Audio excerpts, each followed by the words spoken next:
Good morning, and thank you for joining me on the path to liberty. I'm Michael Bolden with the 10th Amendment Center, and this is the show for Wednesday, June 21st, 2023. And in my opinion, I think it's probably pretty obvious, a huge majority of people, even those who are on our side, vastly underestimate the heavy lifting that's going to be needed to get from where we are today, that is, living under the largest government in the history of the planet, to a true land of the free, supporting the Constitution of the founders and ratifiers, and actually advancing liberty. And I think the best way to kick this off is with this little piece from Lysander Spooner in his an essay on the trial by jury. I think this was 1852. He said, "It is not of any avail to say that if the government abuse its power and enact unjust and oppressive laws, the government may be changed by the influence of discussion and the exercise of the right of suffrage." In other words, when government does stuff that they're not authorized to do, unjust and oppressive laws, we're talking about the largest government in history, there's at least a handful of them out there. I would call everything that they're not authorized to do under the Constitution to be an arbitrary power, to be a usurpation of power, and every single one of those are unjust and oppressive, even if they may not oppress you personally, because they're creating a situation of unlimited centralized power, which is the exact opposite of the system that the founders and the old revolutionaries created, whether it was from the Revolution, the Articles, or the Constitution for the United States. None of them. Anyways, so I would take that position, but you could be different than that. Anyways, discussion can do nothing, Spooner writes, to prevent the enactment or procure the repeal of unjust laws unless it be understood that the discussion is to be followed by resistance.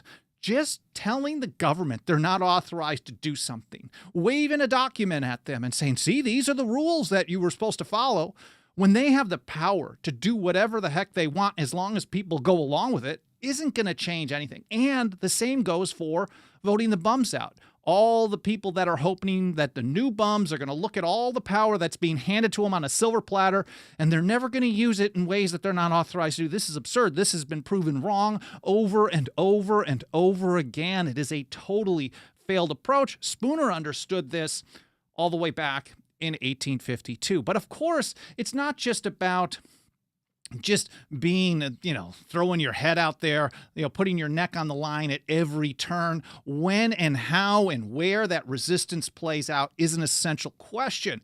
And that's what Thomas Jefferson described as well here in a letter to James Madison. This is the day after the Kentucky resolutions of 1798 were passed. So on November 17th, he fires off a letter with a copy of them to Madison. We know that they were working behind the scenes to get this done.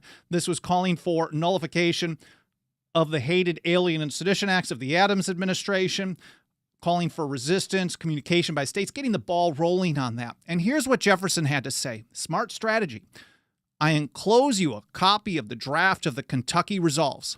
I think we should distinctly affirm all the important principles they contain so as to hold to that ground in the future, and leave the matter in such a train as that we may not be committed absolutely to push the matter to extremities, and yet may be free to push as far as events will render prudent. So for Jefferson, his strategy is put out there, make it very obvious what your ultimate principles are. What is your goal? What are you trying to accomplish? But recognize you're not going to get there in one fell swoop. Well, maybe. In a very rare situation, you can go from point A to point Z, or whatever those points are going to be called, in one fell swoop. But most of the time, it takes a lot of work. It takes rallying people to the cause, and it takes small steps to get there. In fact, that's what our membership card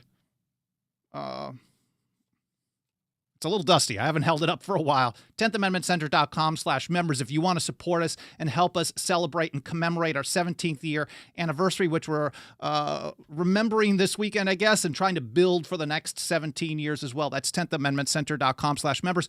But it's a Latin phrase. There's a motto on our membership card. You can find it some places on our website.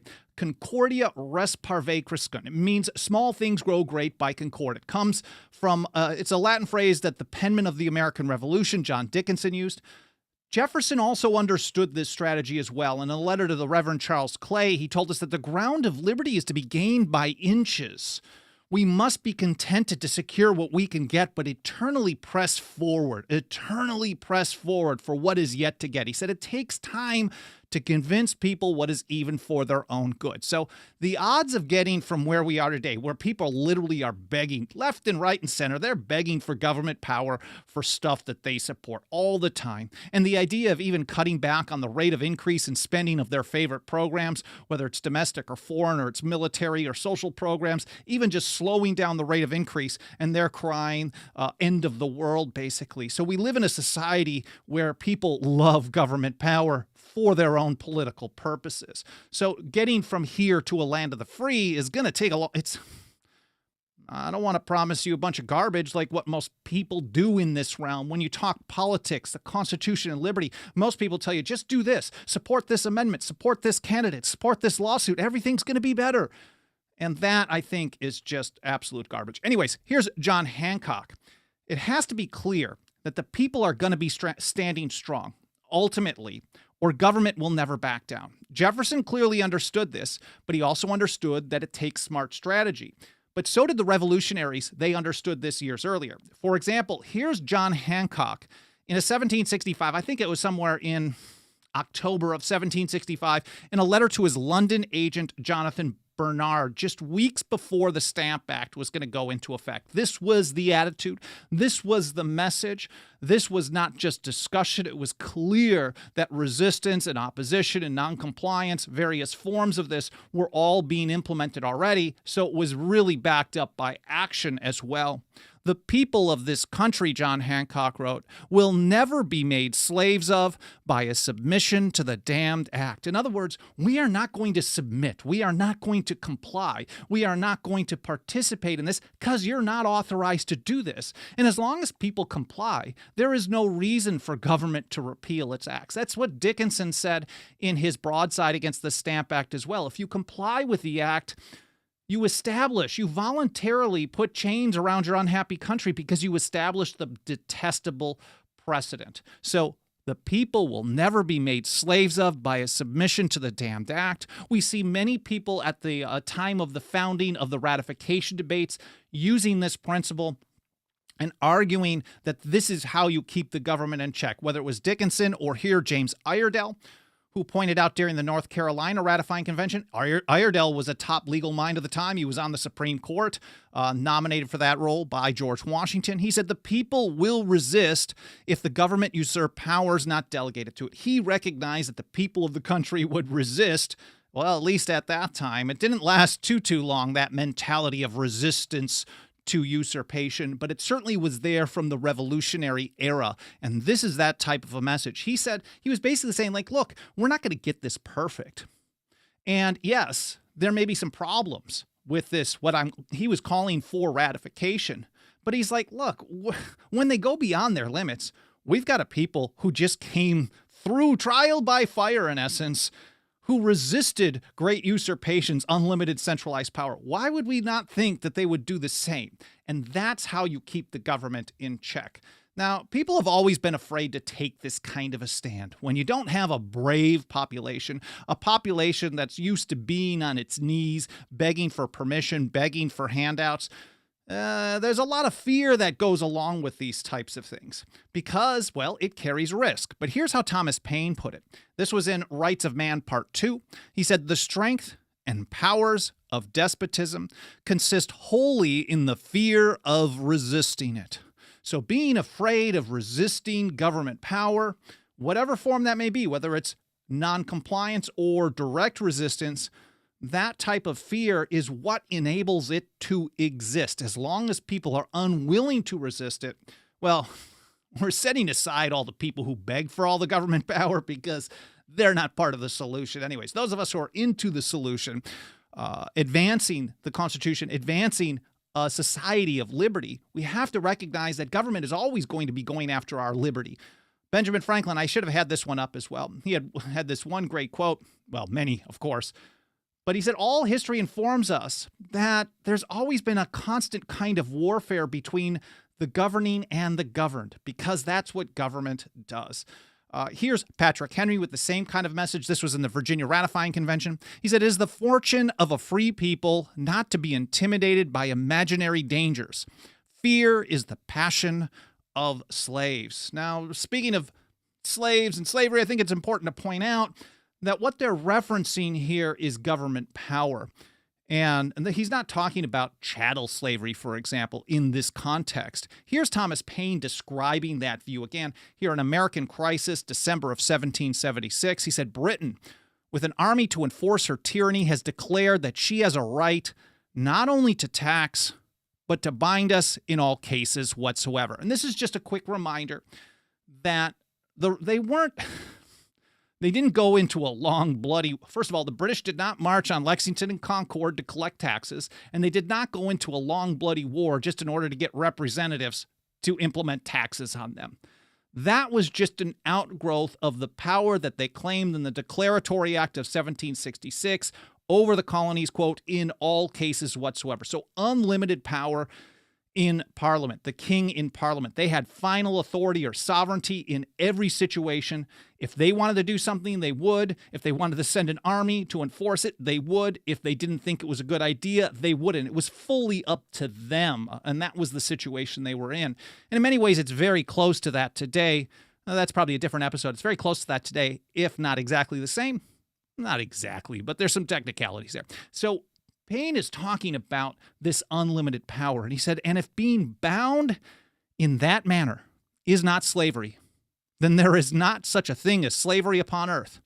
Even the expression is impious, for so unlimited a power can belong only to God." So whether they allow you some so-called freedoms to do things, privileges to do stuff, they give you permission slip if you ask for it and you pay a fee and you follow all their rules, and then they allow you to do stuff, that is not a state of freedom.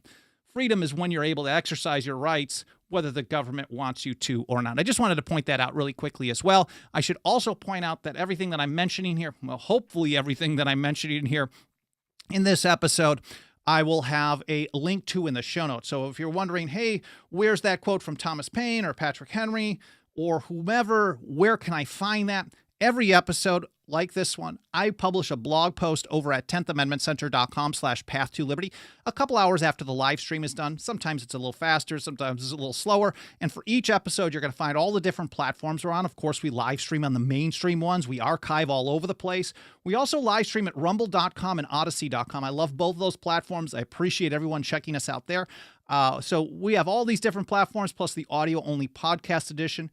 But on every episode where there's a blog post, well, there's a blog post for every episode, you're going to find a show links section, and then you're going to find links to the stuff that I'm referencing so you can read them in context on your own time and learn way more stuff because I'm just scratching the surface. And while I'm here, I want to take a quick moment to say hello to everyone out in the live chat. I appreciate you being here, whether you're live or in the archive. This is your first episode, or you've been here for every single one since day one. And to be honest, I don't think I've even been here for every single episode that I've been here for since day one.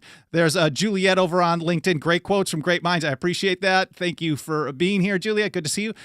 Jacob, Dixie Strong, Sam Fisher, Joseph, Douglas Fox, Rich W., Kirk Morrison.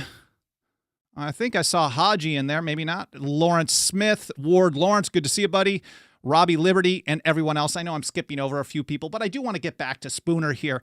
Again, 10thamendmentcenter.com/path-to-liberty. I will publish that blog post so you can get the show links and find all the different platforms we're on and re-listen to the show a bunch of times because it's so awesome, right? Anyways, here's Spooner again in his essay on the trial by jury.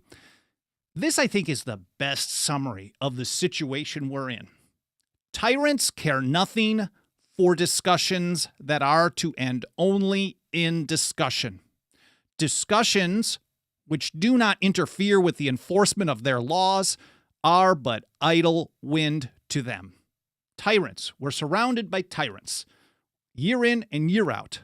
Even if you think they're on your team, they are not. People running or controlling the largest government in history are not the good guys. So there are tyrants everywhere, and most of them in Washington, D.C. They also fund a bunch of them on a state and local level. A lot of that stuff comes from money that they're stealing, and then they're sending it back. So a lot of the worst stuff on a local level is also stuff that's being pushed by the central government as well. We can connect the dots, follow the money type of thing. But they don't care. You can waive documents, you can yell at them, you can protest, you can make phone calls. Think about the bailouts during the Bush era. From my understanding, and I'm getting old, so my memory isn't as good as it used to be, but maybe it never was good. But I remember during the bailouts, people were opposing the bankster bailouts, and it was something like 90 or 95 to 1, 90+% against. That's a lot of discussion. That's a lot of pressure. That's a lot of protest. And what do? They went with it anyways because they could get away with it. As long as they think they can still get away with it, the talk does nothing. The talk is not what stops them. What stops them is recognizing that when they try to implement something, they're going to have trouble with it. Think of cannabis as well. They've tried to push forward with their prohibition on an unconstitutional prohibition on a plant. They even had a Supreme Court opinion in 2005 that was, supported by the great constitutionalist Scalia that said if you grow a plant in your backyard, consume it in your home, it never crosses state lines, and you don't buy and sell it, somehow that's, quote, interstate commerce. And the government can actually regulate, control, and prohibit it. And then that opinion was used as the foundation to argue for the Affordable Care Act in court. So this type of stuff they don't care about. And they kept pushing on because they thought they could get away with it. But when you have dozens of states and millions of individuals defying them, you know that eventually they're going to have to back down and just let it roll. And in many ways they do, not close to being complete. We just want to see that type of thing implemented in more places. So they don't care if you tell them they're doing the wrong thing. They don't care if you tell them, you work for me, I'm going to throw you out of office. Because they know you're not going to do that. Discussions which do not interfere with the enforcement of their laws are but idle wind to them. And I think the proof is in the pudding, because there's been a lot of discussions about court cases and protests, whether it's a war protest or a right to keep and bear arms protests or against surveillance or whatever it may be for decades and decades and decades. There's been lots of voting bums out, and yet year in and year out, government is larger. No matter what. And it doesn't matter which team is in charge. It continues to grow. So that should be all the proof that we need that the strategies that people are using are not enough, not even close. So Spooner takes that position. Here's John Dickinson again, all the way back to his pamphlet or his broadside against the Stamp Act. He said, the Stamp Act, therefore, is to be regarded only as an experiment of your disposition. This is the same type of mentality. Now, of course, they have different approaches. Dickinson comes from a more Quaker type of a root.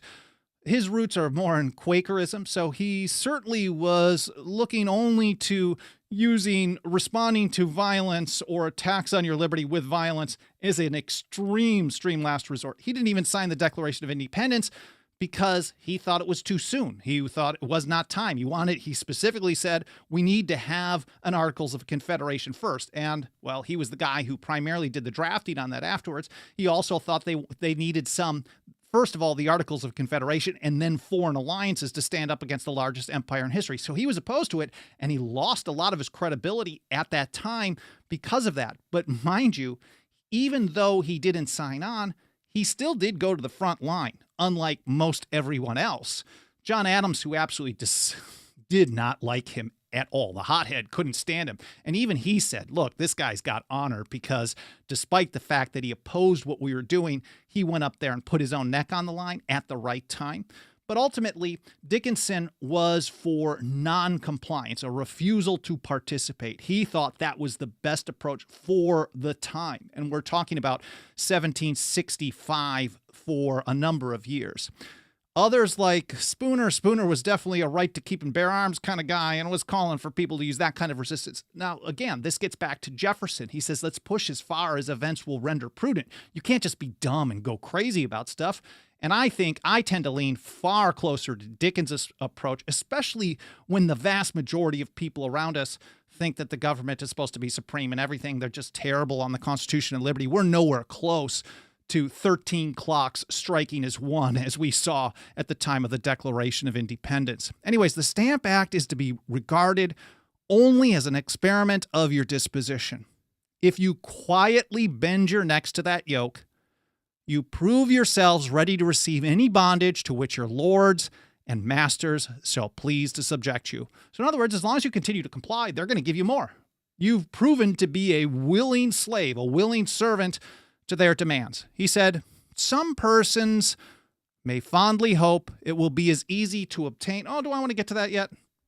No, I'm going to get back to this in just a moment. Let's go back to James Otis Jr. So in other words, the short version of what I'm getting to here, as long as you continue to comply, you know they're going to continue to give you more and more and more. We see this with the National Firearms Act of 1934, the Gun Control Act of 1968, its amendments in 1986, the Undetectable Firearms Act of 1988, the bump stock ban of 2018. We're starting to see some opposition to the pistol brace regulations. We need to see much more of that, but we shouldn't be surprised that we have all these new restrictions, these attacks on your natural rights, these attacks on the Constitution, your liberty, the 10th Amendment, the Second Amendment, all this stuff that they're not authorized to do, because for so many decades, people went along with it. They went along with it out of fear, out of idiocy, whatever the reason that the people went along with it, it just encourages them to do more and more and more. So if people don't hold the line on this round, you know they're going to ramp it up more on the next one and the next one and the next one. They have to hold the line. And then once they hold the line, they have to start pushing back in the other direction. So that's going to be difficult. But here's James Otis Jr. writing as free-born American in 1767. He said, there is nothing, this is a paraphrase, there is nothing that will destroy liberty more than a prevailing opinion that it is better tamely to submit than nobly assert and vindicate our privileges. There is nothing that will destroy liberty more than a mentality that it's better to comply than to stand strong for your liberty. Jefferson told us that a free people claim their rights as derived from the laws of nature and not as a gift of their chief magistrate. So that means people exercise their rights whether the government happens to like it or not. And that's ultimately what this all gets down to. Now, that's a kind of principle that Jefferson was also recognizing. I guess this is 3 decades later. Again, I went to government school. My math is terrible. 3 decades later, here he is writing in the Kentucky Resolutions of 1798. As long as you have unlimited submission, you're never going to have liberty. And that's what he said. The several states, and in this context, he's talking about the people of the several states. The several states are not united on a principle of unlimited submission to their general government, or on the principle. So we didn't have a United States or a constitution for the United States in order to have an all-powerful central or general government, and then the states and the people are just going to be submissive to them on anything and everything. No, there's a line that you cannot cross. There's a line in the sand. And here's Spooner going a little further, talking about suffrage. He said suffrage is equally, again, I'm going to link to all these in the show notes. You should really read this essay from Spooner. It is awesome stuff. Most people who cite Spooner really only cite one line from an appendix of No Treason, number 6 in 1870 or so. They've never read his body of work whatsoever, so they don't know a lot of the awesome. I don't agree with everything the guy said constitutionally, but he had a lot of great insight on understanding how to respond to government power. He said, suffrage is equally powerless and unreliable. It can be exercised only periodically, and the tyranny must at least be borne until the time for suffrage comes. So if you're using a vote the bums out strategy, they pass something. They pass a new regulation. They restrict your right to keep and bear arms. They add some new surveillance. They have a mandate. They have a bunch of new insurance regulations, healthcare. They get involved in agriculture, stuff that they're not supposed to be involved in. Waiting for vote the bums out is tacitly admitting that they can do what they want to do until they choose to stop doing what they shouldn't have been doing in the first place. That is relying on the government to limit itself. It's not a people living in a land of the free. It's a population on its knees begging for permission. Suffrage is only exercised periodically, and if you're waiting for new people to come in and fix things, then you're basically submitting. This is a mentality that Otis, that Dickinson, that Hancock, that Spooner, Jefferson, all of them they were totally opposed to this. And he says, besides, when the suffrage is exercised, I shouldn't read this whole thing, but this whole paragraph is awesome, and it's a long one. I'll just a couple of pieces. Besides, when the suffrage is exercised, it gives no guarantee for the repeal of existing laws that are oppressive. Think Obamacare. We heard over and over, okay, Obamacare, we should nullify it, is what we said. And we were told from people on the right, well, let's wait for that court case. Let's wait for the midterms. Let's wait for the next election. Let's wait for another court case. And then, if all that stuff doesn't work right, then we'll look into some more stronger levels of resistance. And instead of that actually happening, they just got used to it, and there's almost no opposition to it whatsoever. You don't hear anything about this from candidates. You don't hear anything. It's virtually a locked-in issue, because people did not resist that detestable precedent. The people at large have to do it rather than relying on politicians and courts, because those people are part of the government that you're trying to stop. Suffrage is exercise. It gives you no guarantee for the repeal of existing laws and no security against the enactment of new laws that are equally so. The second body of legislators are liable and likely to be just as tyrannical as the first. And he basically says, if the people were supposedly able to choose, or willing or interested in choosing people who are going to follow the Constitution, respect liberty, not do things that are oppressive, they wouldn't have chosen the first group anyways, the people who did it. So what's to say that their wisdom is suddenly so awesome and you just got to sit around and wait and we're just going to suddenly figure it all out and all of a sudden they're only going to support the good guys? That is not even close to how things play out. Anyways, I will link to that in the show notes. You should read the whole thing because it's pretty badass. And here's Dickinson, who had a very similar take on pressuring government to repeal its laws, back to that broadside against the Stamp Act. And of course, this wasn't about voting the bums out, but still it was about, in some ways, listen to it. Some persons perhaps may fondly hope it will be as easily to obtain a repeal of the Stamp Act after it is put in execution as if the execution of it is avoided. But be not deceived. So basically saying, okay, we'll get them to repeal it, whether it's through pressure or lawsuits or protests or whatever. It'll be just as easy to get it repealed as if we block its implementation through noncompliance. He said, can we imagine that when so great a point is carried, and we have tamely submitted, that any other ministry will venture to propose, or that the Parliament will consent to pass an act to renounce this advantage? No. Power is of a tenacious nature. What it seizes, it will retain. So if you allow them to exercise a power today, they're going to keep exercising that power in the future. And because power always seeks to expand, power is of a tenacious nature. It always cries, give, give, give. That's how Abigail Adams put it some years later. So you cannot allow it to happen. Now, of course, the people have allowed things to happen for centuries, for a long, long time.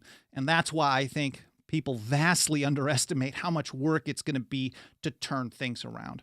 Here's Thomas Jefferson talking about this vote the bums out strategy as well. So we've got Spooner, we've got Dickinson, who was more on the Quaker end of the spectrum, was saying, look, okay, just non-compliance, as long as you don't comply. This is kind of similar to that. I think it's Etienne de la Boetie quote, who said, I do not ask that you put your hands on the tyrant to topple him over, just that you support him no longer, recognizing that tyranny only exists when people comply and go along with it. Here's Jefferson talking about the vote the bums out strategy again. This is his draft of the Kentucky resolutions in 1798. He said, in cases of an abuse of the delegated powers, the members of the general government being chosen by the people, a change by the people would be the constitutional remedy.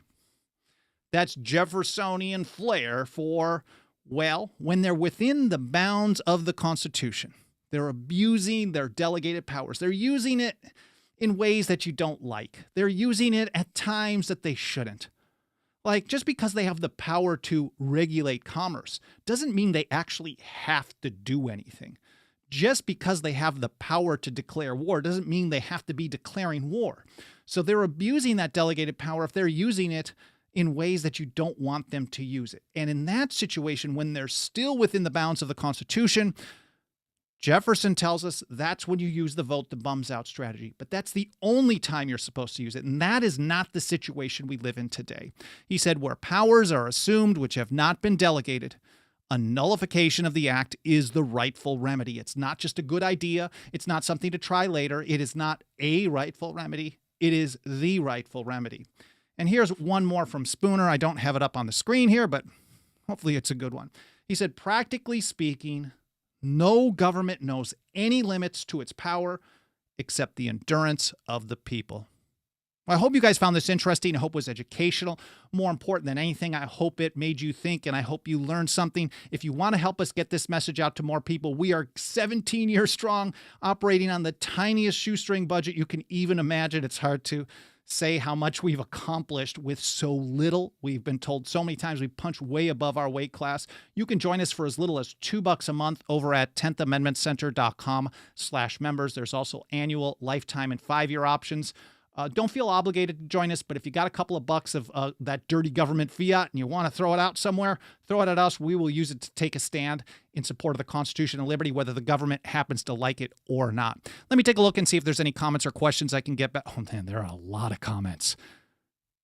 I don't think I'm going to be able to find any good ones. States have become just as tyrannical. Yes, of course. All government has become tyrannical. When people are begging for government power to solve all the problems, whether it's a state or federal. And in many situations, a lot of the worst, again, like I was saying earlier, Rich is absolutely correct. States are tyrannical. Governments in general are. We live under the largest government in history, and the states help the central government enforce most federal programs. So the states aren't good either, but you can actually get some result on a state level, which we've seen on a number of issues. We cover it over at 10thamendmentcenter.com/report. That's our annual State of the Nullification Movement report. And here's another Robbie Liberty, great quote. A man is no less a slave because he is allowed to choose a new master once in a term of years. Anyways, I appreciate you guys being here. I will look through the comments a little bit later today and more tomorrow. Please continue leaving them, whether it's live or in the archive. That does help trigger the algorithm and tells the platform to show us to more people. So do reviews on the podcast platform, smashing the like, sharing links, and the like. Again, thank you so much for being here. I hope you enjoyed the episode, and I hope to see you next time here on the Path to Liberty.